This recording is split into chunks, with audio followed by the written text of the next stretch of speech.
Hello guys! Hello Far Sign! Hello Leo Aries Sagittarius! Welcome dito sa aking channel, Kapalaran 888. Welcome! Alamin natin kung anong messages, vibration, gabay, energy para sa inyong lahat. Ito ay daily tarot reading, so pwede kang makaresonate. Gamitin mo lang ang iyong intuition sa panonood. Wow! Far Sign, Leo Aries Sagittarius. Ang galing. Okay. Far Sign, Leo Aries Sagittarius. Nakikita ko sa'yo dito na may mga financial problems kayo na pinagdadaanan. Okay? Wait lang guys.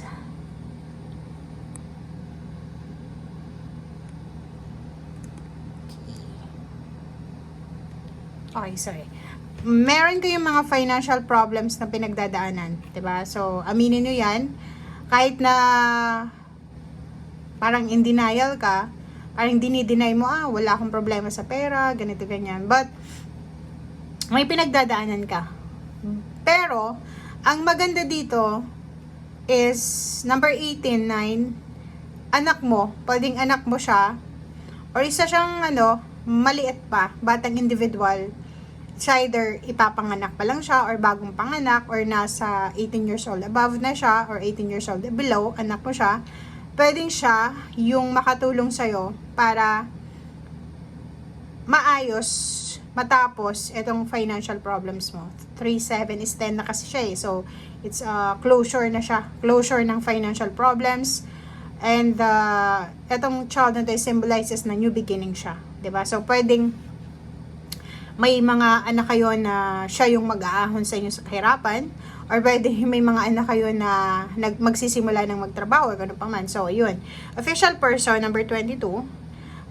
Sinasabi ng Barasay dito, Far Sign, Leo Aries Sagittarius, na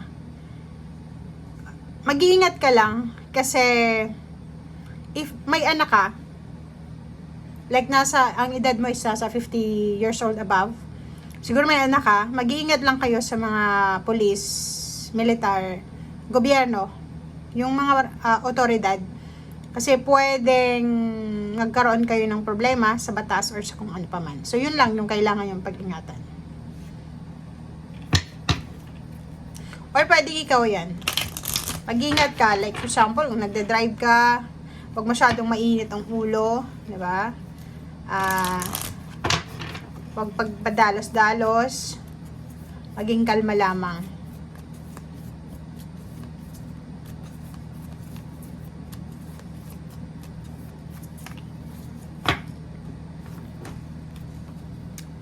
Okay.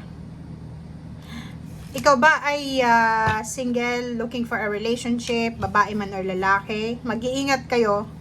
Kasi kung makikita mo dito, isang tao ang nag-o-offer sa'yo ng love. 'Di ba? Parang, lalo na sa mga online dating websites or online platform. Kasi nakikita mo to na 25, 7, and 14, 5. Kailangan mo mag-alala dito. Kasi may isang Far Sign, Leo Aries Sagittarius dito na nagpapaligaw siya or nanliligaw siya sa online, social media. And then, yung taong ito na gusto niya or taong feeling niya intimate relationship na sila, meron na silang connection, fake pala siya. Number 14, 5, facts. Isa siyang, tuso.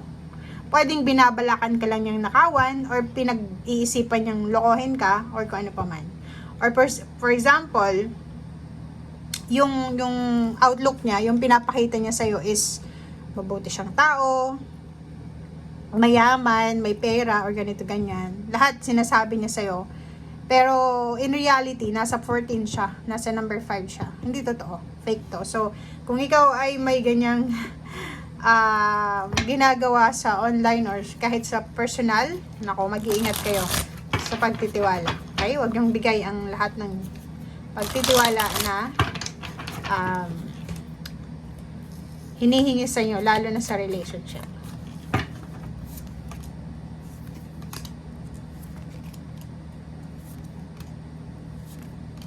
Okay. 6 of Pentacles. Nakakaloka to. Okay, so number 10, 10 of Wands. Nakikita ko sa'yo dito, may iba sa inyo na, yun, medyo nag-aalala yung iba, 'di ba? May mga fire sign Leo, Aries, Sagittarius dito na madami kayong obligation, 'di ba? Parang kayo yung breadwinner, or pwedeng kayo yung nagtataguyod sa inyong pamilya, or kayo yung inaasahan. Okay? So, nakikita natin dito yung ingat. Kasi number 7 siya eh. 7 of Swords. Posible siyang panluloko. So, yun na nga, it's either relationship yan or trabaho. Halimbawa, ang tagal-tagal mo nang nag-aantay kung babae kang Leo, Aries, Sagittarius para may manligaw sa'yo or ganito ganyan. Tapos, malalaman mo lang ang taong ito is hindi naman siya sincere, manluloko pala. So, mag-iingat ka. Okay? Mag-iingat ka sa pagtitiwala.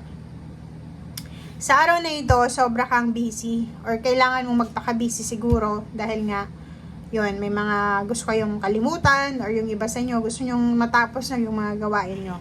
Okay?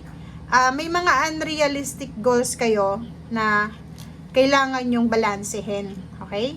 So, kung makikita nyo dito, may iba sa inyo dyan, fire sign Leo, Aries, Sagittarius, na sobrang naniniwala kayo sa luck. 'Di ba? May mga fire sign dyan, especially Leo siguro, mahilig silang tumaya sa loto. Mag-iingat kayo kasi itong mga unrealistic na plans mo, goals mo, hindi yan mangyayari. Okay? Yung sinasabi sa'yo, walang magic. Ang magic dito na posibleng mangyari sa buhay mo is yung give and take na balance, di ba? Yung energy na kung gagawa ka ng kung magiging masipag ka, may ibabalik sa'yo. Tingnan mo to. 'Di ba? Kung masipag ka, babalik 'yun sa'yo, 'di ba? Kung halimbawa tamad tayo, wala naman tayong, 'di ba, yung tamad tas umaasa lang sa sugal, sa loto or sa kung ano pa man. Huwag kang umasa kasi damon 'yan eh. Damon 'yan. Wala yang patutunguhan and hindi yan realistic na goals. Gawin mo lang na hobby or pwede pag may oras, pag may sobra, pwede kang tumaya sa loto or sa kung ano ba. Pero yung iaasa mo sa sugal, sa loto, hindi. Okay.